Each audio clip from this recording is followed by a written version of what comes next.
주님께서 여러분과 함께 또한 사제들과 함께 요한이 전한 거룩한 복음입니다. 주님 영광 받으소서. 그때 예수님께서 토마스에게 말씀하셨다. 나는 길이요 진리요 생명이다. 나를 통하지 않고서는 아무도 아버지께 갈 수 없다. 너희가 나를 알게 되었으니 내 아버지도 알게 될 것이다. 이제부터 너희는 그분을 아는 것이고 또 그분을 이미 뵌 것이다. 빌립보가 예수님께 주님, 저희가 아버지를 뵙게 해주십시오. 저에게는 그것으로 충분하겠습니다. 하자 예수님께서 그에게 말씀하셨다. 빌립보야, 내가 이토록 오랫동안 너희와 함께 지냈는데도 너는 나를 모른다는 말이냐? 나를 본 사람은 곧 아버지를 뵌 것이다. 그런데 너는 어찌하여 저희가 아버지를 뵙게 해주십시오 하느냐? 내가 아버지 안에 있고 아버지께서 내 안에 계시다는 것을 너는 믿지 않느냐? 내가 너에게 하는 말은 나 스스로 하는 말이 아니다. 내 안에 머무르시는 아버지께서 당신의 일을 하시는 것이다. 내가 아버지 안에 있고 아버지께서 내 안에 계시다고 한 말을 믿어라. 믿지 못하겠거든 이 일들을 보아서라도 믿어라. 내가 진실로 진실로 너희에게 말한다. 나를 믿는 사람은 내가 하는 일을 할 뿐만 아니라 그보다 더 큰 일도 하게 될 것이다. 내가 아버지께 가기 때문이다. 너희가 내 이름으로 청하는 것은 무엇이든지 내가 다 이루어 주겠다. 그리하여 아버지께서 아들을 통하여 영광스럽게 되시도록 하겠다. 너희가 내 이름으로 청하면 내가 다 이루어 주겠다. 주님의 말씀입니다.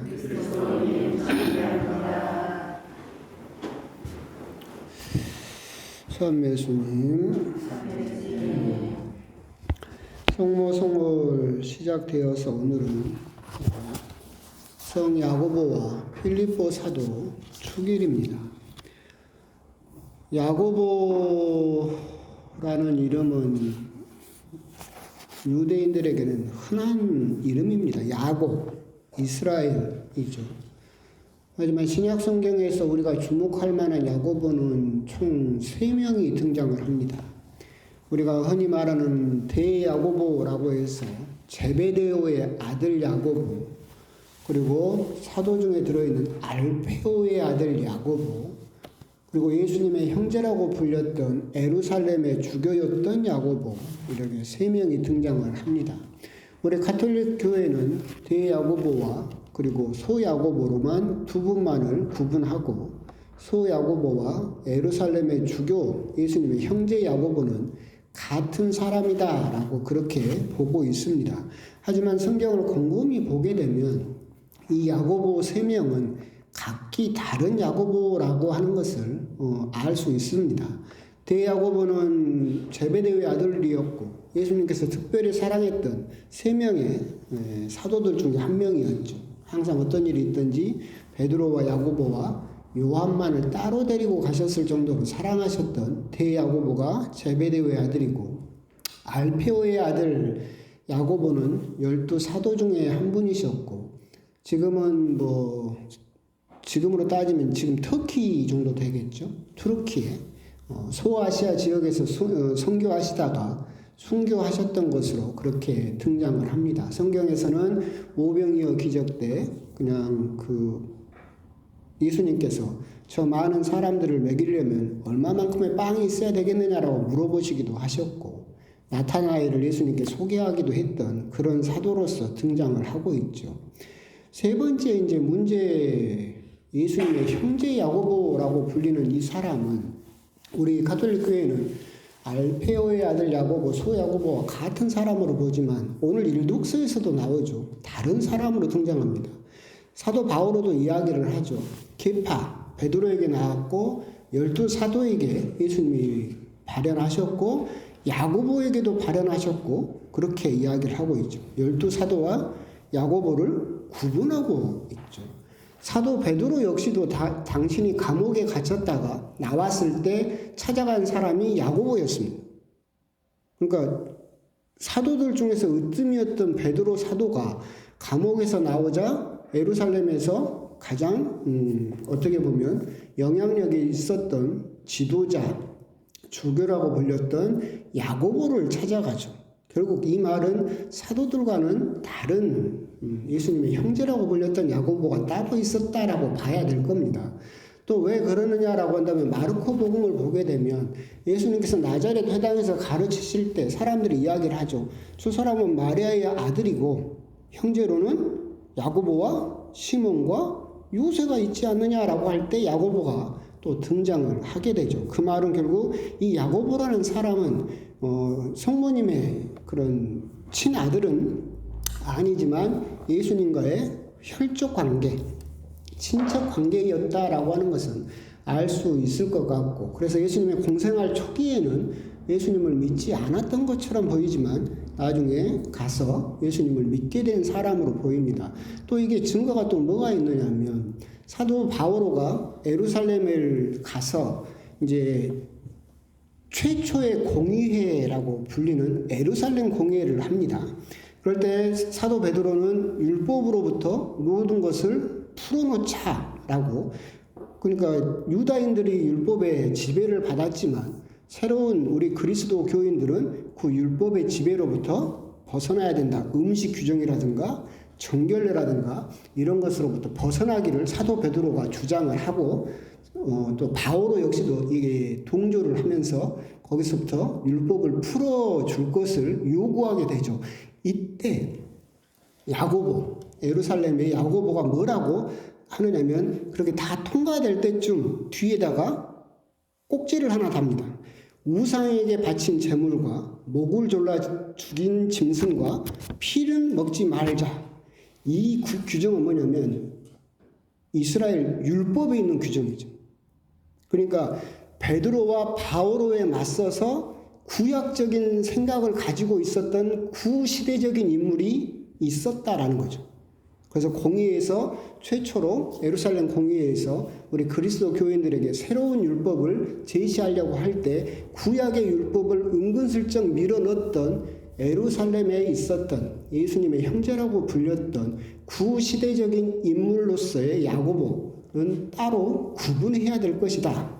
우리가 복잡하죠? 하여튼 그렇게 알고 계시면 되겠고, 오늘 기념하는 야고보는 그 예수님의 형제라고 불렸던 친척이었던 야고보가 아니라 알페오의 아들 야고보를 이야기를 하고 있습니다. 그리고 필립보 사도도 오늘 함께 또 기억하고 있죠. 필립보 사도는 이제 그 여러분들이 사도행전에 나왔던 그 필립보하고는 구분해야 됩니다. 그러니까 여러분들 사도행전에서 보게 된 필립보는 부제 필립보예요. 사도 필립보가 아닙니다. 오늘 기념하는 필립보는 그 사도행전에 나오는 부제 필립보는 아니다라고 하는 겁니다. 아까 오병이어 기적이나 그거 다 필립보 이야기였구나. 제가 지금 정신이 몽롱해서 그런가 혼동했던 것 같습니다. 다 섞어서 이야기해도 돼요? 그런가 보다 합시다. 어차피 다 기억도 못할 텐데 뭐.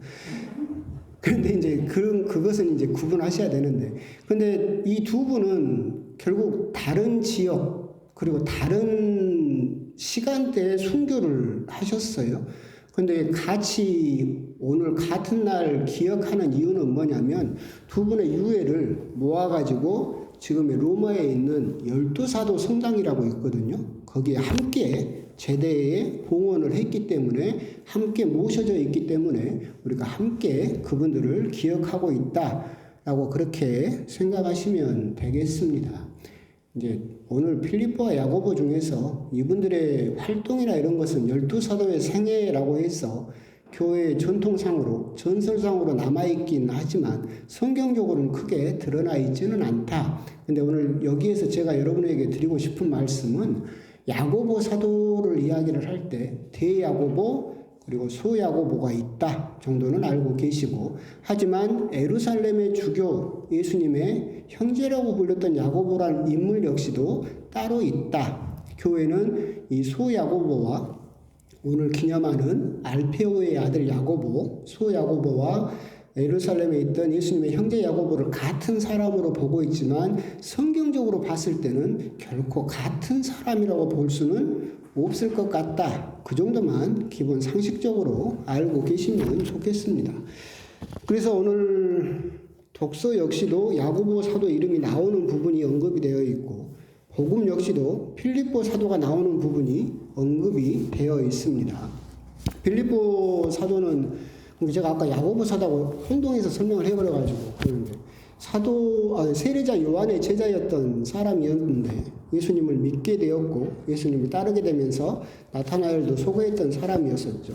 근데 오늘 복음에서 필립보가 그렇게 이야기를 하죠.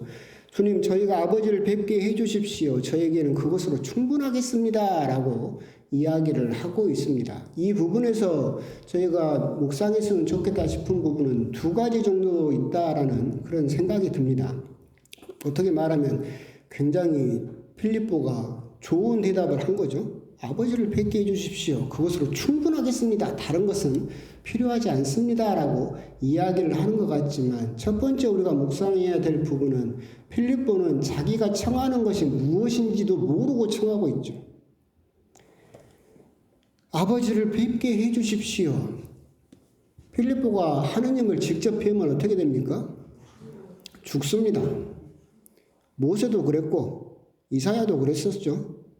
우리가 하나님을 직접 뵈면 죽습니다. 자기가 청하는 것이 뭔지도 모르고 청하고 있죠. 그것으로 충분하겠습니다. 마치 자기의 겸손 그리고 영적인 허영을 감추는 모범 답안일 뿐입니다. 우리 역시도 똑같이 필립보처럼 기도를 하지만 모범 답안적인 기도를 할 때가 많이 있죠. 듣기에 좋고 어떻게 보면 굉장히 정제된 언어인 것처럼 보이지만 사실은 우리가 그걸 청하면서도 기도하면서도 그게 정확하게 무슨 의미인지도 모르고 청할 때가 있죠. 우리가 기도를 합니다. 하나님께 그걸 달라고 청해요. 근데 정말로 하나님이 그걸 주셨을 때 나에게 어떤 일이 벌어질지는 생각을 해보지 않고 그냥 좋아 보이니까 그냥 나에게 좋을 것 같아서 정확하게 내가 무엇을 청하는지도 모르고 그냥 무작정 청하는 그냥 정해진 모범 답안 같은 그런 기도를 하고 있는 경우도 참 많이 있다. 오늘 필립보의 대답은 굉장히 좋은 답인 것 같지만 그냥 우리 문제집에 있는 정답지에 있는 그냥 모범 답안처럼 딱 정해진 자기하고는 별로 상관도 없고 내가 뭘 청하고 있는지도 잘 모르는 사람이 청하고 있는 그런 모습을 취하고 있다라고 하는 거죠. 두 번째, 이 필립보의 말에서 우리가 묵상할 수 있는 부분은 뭐냐면 믿음이 없으면 봐도 본 것이 아니고 알아도 안 것이 아니다. 아버지를 뵙게 해주십시오. 저희에게는 그것으로 충분하겠습니다. 이 말 앞에 예수님께서 뭐라고 말씀을 하시냐면 나는 길이요 진리요 생명이다. 계속해서 예수님께서는 나는 이다. 나는 야훼다. 나는 하느님이다 라고 하는 것을 계속해서 강조하시고 드러내고 계시죠. 그런데 예수님을 뻔히 눈앞에 보고도 필립보는 뭐라고 이야기합니까? 뵙게 해주십시오. 그러니까 믿음이 없으면 보아도 본 것이 아니고 알아도 안 것이 아니죠. 하느님을 앞에 두고도 하느님을 알아보지 못하고 하느님을 보게 해달라라고 청하고 있는 것은 그렇기 때문에 예수님께서 뒤에서도 계속해서 이제 뭐라고 말씀을 하시냐면 믿어라. 이 일들을 보아서라도 믿어라. 너는 보고 알기를 원하지만 그것보다 먼저 이루어져야 되는 것은 믿는 것이다. 믿어야 보이고 믿어야 알게 된다. 이 말은 지금 우리들에게는 조금 현 시대에는 허황된 이야기처럼 들릴 수도 있죠. 믿음이라는 이야기를 하게 되면 지금 21세기 지금 시대는 뭔가 조금 시대에 뒤처진 이야기인 것처럼 그렇게 생각이 들지만 그렇지 않습니다. 우리가 살고 있는 이 시대 역시도 믿음을 기반으로 형성되어 있는 세계입니다. 여러분들이 그렇게 우리가 살고 있는 세계, 자본주의 세계, 그리고 우리가 그렇게 갖고 싶고 중요하게 생각하는 돈, 이것도 믿음 위에 형성되어 있는 거죠. 생각을 해보십시오. 이 돈에서 믿음이 사라져버리면 돈은 뭐가 됩니까? 종이 쪼가리일 뿐이에요. 우리가 10,000원, 50,000원은 그 만원 합당한 가치가 있다고 서로 믿기 때문에 주고받으면서 그 가치를 사용하고 있는 건데, 이 믿음이 사라져버리면 어떻게 됩니까? 돈을 보고 그게 돈이라는 걸 알아도 나에게는 아무런 가치가 없죠. 실제로 봅시다. 실제로 몇 년 전에 짐바브웨라는 아프리카 나라에서는 인플레이션이 2억 %가 됐습니다. 물가가 2억 %가 올랐어요. 그 말은 무슨 말이었냐면 돈에 대한 믿음이 2억 % 떨어져 버렸다는 이야기. 그러니까 다시 말하면 2억 원이 이론됐어요. 믿음이 떨어져서. 그럼 100원짜리 계란을 사려면 얼마를 들고 가야 되는지 알아요? 200억 원을 들고 가야 100원짜리 계란 하나를 살 수 있어요. 믿음이 깨져버리면 그렇게 되는 거예요. 우리가 그렇게 중요하게 생각하는 돈도 신용과 믿음이라는 것이 사라져버리는 순간 아무런 의미가 없어져 버려요. 아르헨티나도 그렇잖아요. 그 얼마 전에 몇 달 전에 유명한 동영상이 있었잖아요. 아르헨티나에서 가게 강도가 총 들고 들어갔어요. 갖고 물건 내놓으라고. 그래서 가게 주인이 금고에서 돈을 꺼내줬어요. 그러니까 강도가 성질내 버렸잖아요. 아르헨티나도 물가가 2000%가 올랐어요. 돈은 뭐 빵 하나 살려면 가방 가득 돈을 가지고 가야 빵 하나를 살 수 있어요. 돈은 이제 아무런 가치가 없어져 버렸어요. 결국 우리가 그렇게 살고 있는 이 세상도 견고한 것 같고 눈에 보이는 것으로 이루어져 있는 것처럼 보이지만 이 세상 역시도 믿음 위에 있기 때문에 보는 것이, 아는 것이 의미가 있어지는 것과 똑같아요. 우리 믿음도 우리가 믿음 하게 되면 무슨 시대에 뒤처지는 이야기인 것처럼 생각이 들지만 이 모든 세상은 이 믿음이라는 눈에 보이지 않는 것 위에 다 이루어져 있어요. 그렇기 때문에 예수님께서도 믿어라 계속해서 강조하시는 것도 같은 이유이고, 필립보가 이렇게 뜬구름 잡는 이야기를 하는 것도 결국은 믿음이 없기 때문에 예수님을 봐도 보이지 않고 예수님 알아도 알 수가 없었던 것이다 라고 하는 겁니다. 그래서 오늘 필립보가 했던 대답 중에서 우리가 2가지 정도 묵상을 해 보셨으면 좋겠다. 첫 번째는 필립보는 자기가 청하는 것이 뭔지도 모르고 그냥 정답처럼 외워왔던 것들, 그냥 그것을 이야기를 할 뿐이다. 우리 역시도 기도를 할 때 정확히 내가 청하는 것이 무엇인지, 그것이 정말로 이루어주겠다라고 하셨던 예수님의 약속처럼 이루어지게 되면 나에게 어떤 일이 벌어질지를 나는 정말로 알고서 청하고 있는가, 그런 부분도 한번 곰곰이 생각을 해볼 필요가 있겠다. 2번째로 필립보가 했던 대답 중에서 우리들은 믿음에 대해서 쉽게 생각을 하고 그냥 눈에 보이는 것, 아는 것, 이것을 중요하게 생각하지만 믿음이 없다면 눈에 아무리 보여도 볼 수 없고 귀에 아무리 들려도 들리지 않으며 아무리 알아도 아무 소용이 없게 된다. 그렇잖아요. 믿음이 없으면 성경을 달달 알아도 그 성경이 나에게 무슨 의미가 있겠습니까? 이 세상 모든 것은 믿음 위에 형성되어 있다. 믿음이 없다면 이 세상도 결국 없어질 것이고 모든 것은 다 사라져버리게 될 것이다. 그렇기 때문에 예수님께서 믿어라를 그렇게 강조하셨고, 믿어라. 그러면 다 이루어주겠다 라고 약속하신 것처럼 나 역시도 봐야 믿죠. 알아야 믿죠. 믿음을 마치 나중에 오는 것처럼 생각하는 착각 속에 빠질 수 있다. 하지만 정말로 더 중요한 것은 믿음은 앞서 와야 되는 것이다. 믿음이 있어야만 보이고 믿음이 있어야만 알 수 있는 것이다. 과연 나는 그런 앞서가는 믿음을 가지고 있는가? 그리고 믿음을 가지고 보고 있는가? 믿음을 가지고 듣고 있는가? 믿음을 가지고 알려고 하고 있는가? 그 부분에 대해서 한번 곰곰이 또 묵상을 해 보셨으면 좋겠습니다. 아멘.